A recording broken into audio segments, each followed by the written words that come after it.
हम लोग स्टार्ट कर रहे हैं क्लास 7 लॉज ऑफ एक्सपोनेंट। पहला लॉ क्या बोलता है? Multiplying power with same base.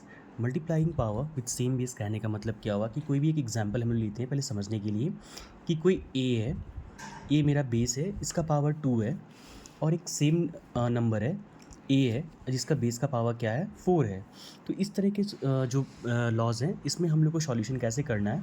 तो होता क्या है बेसिकली कि जहाँ पे बेस सेम होता है, जहाँ पे बेस सेम होता है और उनके बीच में रिलेशन क्या होता है मल्टीप्लाई का, वहाँ पे पावर को हम लोग क्या कर देते हैं ऐड कर देते हैं। वहाँ पे पावर को क्या करते हैं ऐड करते हैं। दैट मीन्स क्या होगा कि ए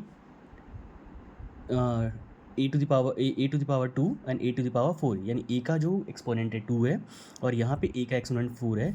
आप साफ साफ देख रहे हो कि यहाँ पे दोनों का जो बेस है वो क्या है सेम है। इस केस में हम लोग क्या करेंगे, बेस सेम रहेंगे और जो पावर है इनको हम लोग क्या कर देंगे ऐड कर देंगे। ऐड करने का मतलब क्या हुआ कि 2 + 4 जब इसको ऐड करेंगे तो क्या हो जाएगा, ए का पावर 6 हो जाएगा। ठीक है, अब इसको समझते हैं एक एग्जाम्पल के साथ। एग्जाम्पल के साथ दैट मीन्स 2 का पावर अगर 2 है और फिर 2 का पावर 4 है तो हम लोग क्या पढ़े थे कि जिसका बेस सेम होगा पावर को ऐड करेंगे। जब पावर को ऐड करेंगे तो क्या हो जाएगा 2 + 4। 2 + 4 क्या हो जाएगा 2 का पावर 6। 2 का पावर 6 कहने का मतलब क्या हुआ कि 2 को जो है 6 टाइम्स हम लोग क्या करेंगे मल्टीप्लाई करेंगे। 1 2 3 4 5 6। अब ये क्या हो जाएगा 2 2 ज़ा 4, 4 2 ज़ा 8, 8 2 ज़ा 16, 16 2 ज़ा 32 एंड 32 ज़ा 64। इसका आंसर क्या हो जाएगा 64। नेक्स्ट लॉ क्या है हम लोग का, dividing power with the same base. First जो लॉ था वो multiplying power with the same base था। नेक्स्ट के लॉ जो है लॉ 2 वो क्या है, dividing power with the same base. यहाँ पे बेसिकली करना क्या है, एग्जांपल समझने के लिए लेते हैं ए की power 2 and A put a divide sign and A का पावर 4। तो यहाँ पे हम लोग को करना क्या है, ए का पावर 4 लेते हैं और ए का पावर 2 लेते हैं, है ना, समझने के लिए पहले फिर बताएंगे आप लोग को।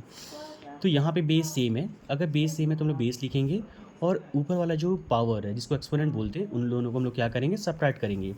बस डिफरेंस ये है कि जहाँ पे multiply power with the same base, जहाँ पे रिलेशन मल्टीप्लाई का होगा वहाँ पे एक्सपोनेंट को हम लोग ऐड करेंगे और जहाँ रिलेशन डिवाइड का होगा वहाँ पे हम लोग पावर को क्या करेंगे सबट्रैक्ट करेंगे। तो इसका ए का जो एक्सपोनेंट है 4 - 2, इसका फाइनल आंसर क्या हो जाएगा ए। तो 4 में 2 गया तो क्या बचा 2। अब इसको एग्जाम्पल से समझते हैं। Suppose we write 2 the power 4, put a divide sign 2 the power 2। अब हम लोग देख रहे हैं कि यहाँ पे बेस सेम है तो जो लॉज है एक्सपोनेंट का वो क्या बोलता है कि अगर दोनों का बेस सेम है तो हम लोग पावर को क्या करेंगे डिवाइड कर सबट्रैक्ट करेंगे। सबट्रैक्ट करेंगे तो यहाँ पे बेस हम लोग रहने देंगे एज यूजुअल, फिर बेस को रहने देंगे। अब एक्सपोनेंट में 4 - 2, 4 में 2 गया तो क्या बचेगा 2।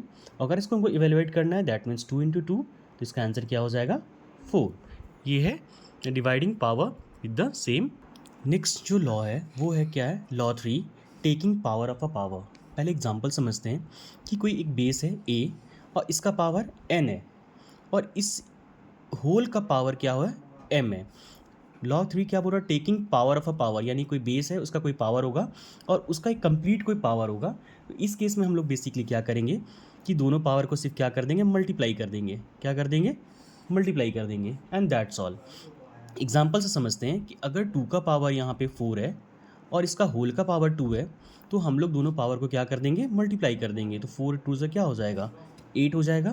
तो 2 टू द पावर क्या हो जाएगा 8। जब इसको इवेलुएट करने के लिए बोला जाएगा तो इवेलुएट करने के लिए हम लोग को क्या करना पड़ेगा, इसको 2 को 8 टाइम्स से लिखना होगा और उसका जो मल्टीप्लाई करने के बाद जो आंसर आएगा वो उसका क्या हो जाएगा फाइनल आंसर हो जाएगा।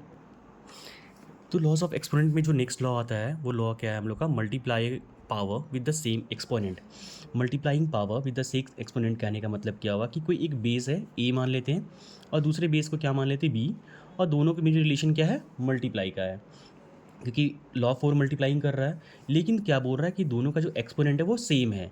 सपोज ए का पावर n और b का पावर n, दोनों का जो बेस है वो क्या मान ले रहे हैं सेम मान ले रहे हैं। ठीक है, डिफरेंस क्या है कि लॉ 1 में सेम बेस है बट लॉ 4 में सेम एक्सपोनेंट है।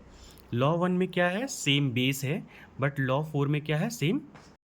तो इसका बेसिकली आंसर क्या होगा, कुछ नहीं, बस जो रिलेशन है वो रिलेशन को यहाँ पुट करना है और दोनों का कॉमन पावर n हो जाएगा। कहने का मतलब क्या हुआ, सपोज 2 का पावर 3 है एंड 3 का पावर 3 है तो इसको हम लोग क्या लिखेंगे 2 × 3, जो बेस है उसको मल्टीप्लाई करेंगे क्योंकि मल्टीप्लाई का साइन है और जो पावर है वो कॉमन पावर दोनों पे आ जाएगा। अब हम लोग को ब्रैकेट का काम फर्स्ट करते, तो 2 3 से क्या हो जाएगा 6, तो ये 6 का पावर क्या हो जाएगा 3। अगर इसको इवेलुएट करना है तो हम लोग क्या करेंगे, 6 को 3 टाइम्स लिखेंगे, 6 इंटू 6 इंटू 6। ये 3 टाइम्स क्यों लिखे, क्योंकि इसका पावर 3 है, और इसको मल्टीप्लाई करेंगे तो 6 का पावर 3 क्या होता है 216, और ये मेरा फाइनली आंसर आ जाएगा। और नेक्स्ट जो लॉ है, लॉ में क्या होगा, dividing power with the same exponent. तो जहाँ पे मल्टीप्लाइंग है, मल्टीप्लाई का साइन रहेगा, जहाँ पे डिवाइडिंग का आ जाएगा जो लॉ 5 है, so we put down a divide sign, वहाँ डिवाइड साइन पुट करेंगे और आंसर को हम लोग फाइंड आउट कर लेंगे। दैट मीन्स कि अगर ए का power n divided by B का पावर n, तो वही सेम चीज़ रहेगा, ए और बी रहेगा, लेकिन के बीच में डिवाइड का साइन रहेगा, लेकिन दोनों का कॉमन पावर जो n है वो n आ जाएगा। बस दैट्स ऑल।